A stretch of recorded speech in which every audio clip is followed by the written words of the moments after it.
welcome to Mindless Entertainment. It is I, God Empress Jessie Milestone, here to talk about some of the bad news that hit the airwaves for Star Wars today. And that is, of course, Kathleen Kennedy. Her contract has been extended through 2021.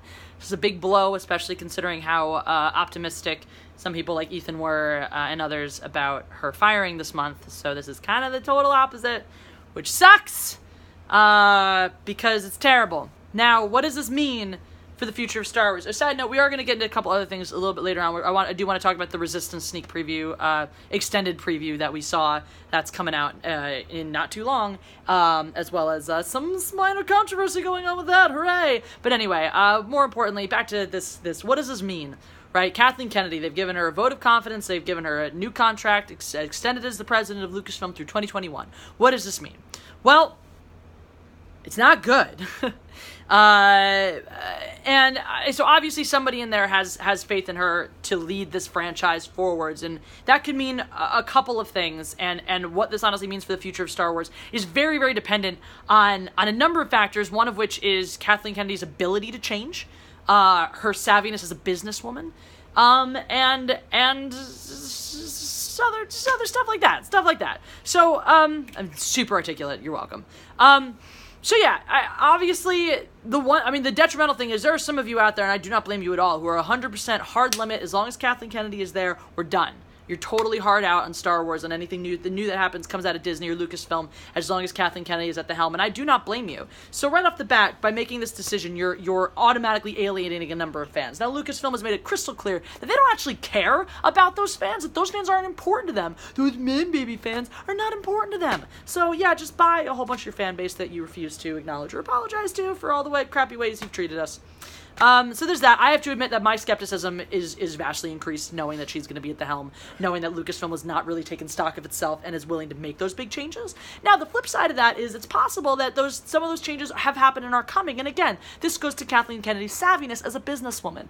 Maybe she realized that the direction the Star Wars has taken, or maybe by realize she was put on, perhaps, we don't know. I mean, some of the terms of her remaining at Lucasfilm, we don't know all of these details. There could be terms, about her level of creative involvement, or about certain types of narratives and things that you do or do not want to see. You never know. Like, what if it turns out over the next few months that Rian Johnson gets fired, that Kathleen Kennedy makes him the fall guy for everything bad that happened in Star Wars, if other people are fired and made into the scapegoats, and suddenly Kathleen Kennedy, changes her narrative and spins or changes her tune. That would be a very savvy businesswoman decision to act like, nope, this was never me at all. It's their fault.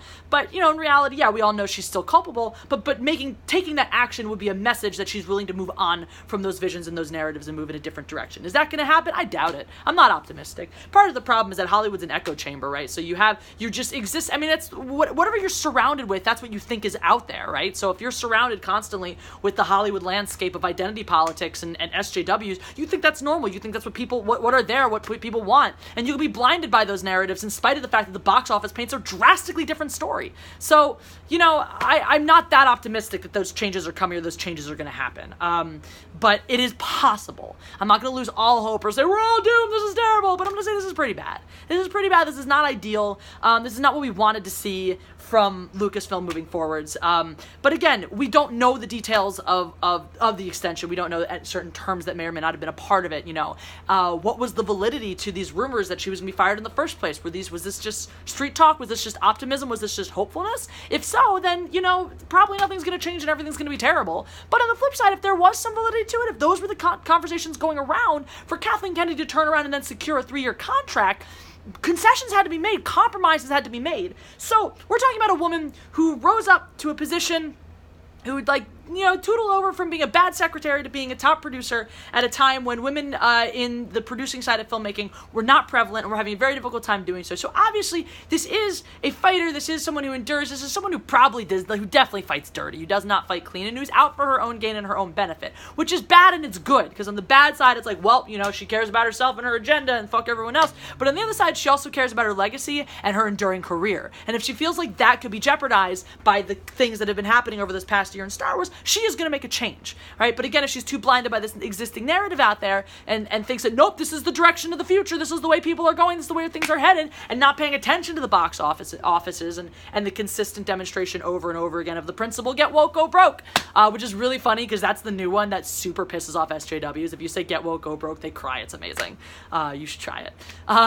So we'll see. Like, if she's a reasonable businesswoman who's able to take her head out of her own ass and out of her own ego, maybe she wakes up. Maybe she understands a little bit of something about where Star Wars needs to go. Maybe she does that, you know. As it stands, I think the slowdown of production on Star Wars movies can only be a good thing, because it gives them time to have a feedback loop, right? Before, with the pace they were trying to set, it was like, all right, well, one movie's out, the other one's already in post-production by the time this one's out. It doesn't really leave you a lot of opportunity to make changes and adjustments and adjust to the shifting zeitgeist. So hopefully this slow pace at least will give them the opportunity to examine their mistakes when they're made, and their successes when they're achieved, if they're achieved, and perhaps go forwards in a better direction. Now, what is promising is that the projects that have endured, for sure, right now, okay, end of the saga, I'm okay with that, right? Rian Johnson's trilogy, he's supposedly still making it, but he's off working on some other project now, so that's not particularly, like,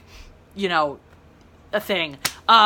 What is enduring are the David Benioff, the Game of Thrones guy spinoff, the Jon Favreau TV show, these TV shows, Dave Filoni's, you know, ending of the Clone Wars. So these things are good. These are promising.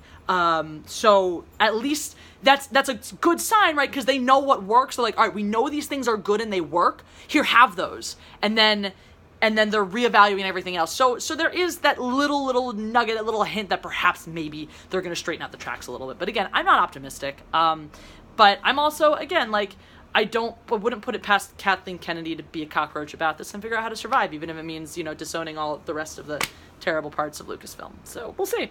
But that brings me, in terms of spinoffs, to the next point, which is Resistance. They released their extended sneak preview yesterday, and it looks like a kids show. It looks like a kid's show. I'm not a particularly huge fan of that animation style, the very anime-esque looking world. It was weird in the sneak preview because they just showed mostly, like, most of it was, like, learning how to be an ace pilot, which just tag teaming off of having done the Honest Solo review yesterday, and the hilarity there of, like, I'm a pilot, I'm going to be a pilot, I'm a pilot, to have an entire, like, half of a sneak preview be centered around, I'm an ace pilot. I was like, okay, I think maybe this goes beyond Solo. There's just a general Lucasfilm hard-on for pilots. What I did find encouraging is it looks like there's a little bit of redemption for Poe Dameron. He's kind of cast in a mentor type role as opposed to a toxic man role. So that's something. I don't know. It's hard because, again, the very, very end was like, oh my god, First Order is a thing now. So yay, that's on the one hand, like, yay that we're maybe actually finally going to get this where the F did the First Order come from background that I don't really care about anymore, but presumably the people who are still invested are still asking those questions and still want to know.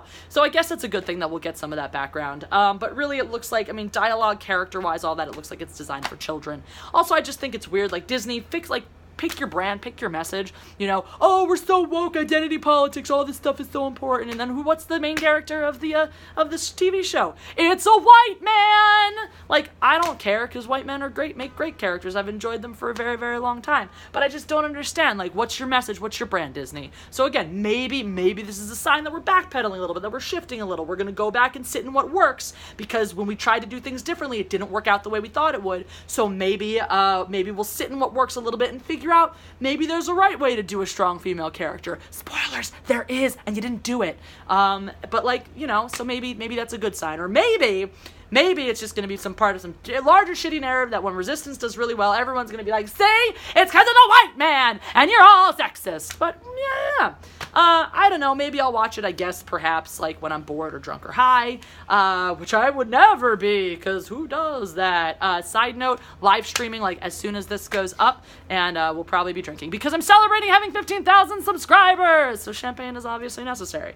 But I digress. So the little bit of controversy surrounding this is voice actress Rachel Butera is voicing Leia in this, and she decided to put a video up yesterday of all days, mocking what's her face, Catherine something Blasey Ford, whatever, and Christine Blasey Ford, the woman who was just interviewed, by the Senate over her sexual assault allegations against Brett Kavanaugh. So you're like, and then she comes out and she's like, I didn't mean any offense. I actually, I stand by her and I believe her. And I'm like, how much of it? Like, that's just stupid.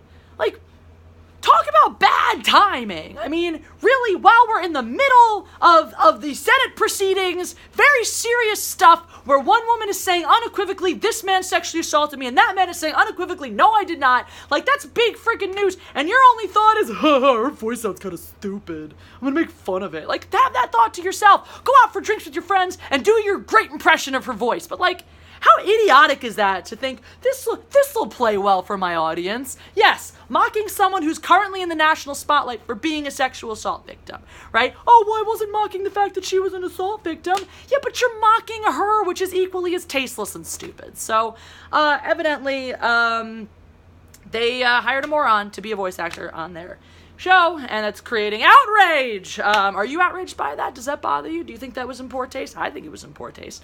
Maybe you don't. Maybe you're totally cool with that. Maybe you're like, yeah, she does have a weird voice. We should make fun of her because that's the important thing we should be focusing on in the light of this controversy. I don't know. I don't know your values. I don't know your opinions. Anyway, so I'm going to upload this. I'm going to live stream. And, what do you guys think? What do you guys say? Are we doomed? Does Kathleen Kennedy make us doomed? It makes me sad. It makes me upset. Are we doomed? I don't know. Make sure you subscribe, click the notifications bell, and stuff like that. Share these videos. That's how, when you lament things like, why don't you have 1 million subscribers? I lament those things too. That's why I share my videos with everybody I know, and you should do that same thing, because I should have 1 million subscribers and then start a religion. I don't know. It'll be great. It'll be great fun. Anyway, Newaygo County Comic Con is October 20th. It's coming up. So make sure that it's in Fremont, Michigan, a little place in Michigan. So if you're anywhere in that section of the world, come hang out with me and Ivan on October 20th. And that's all. I'm going to stop talking. I talked really fast. That was a lot.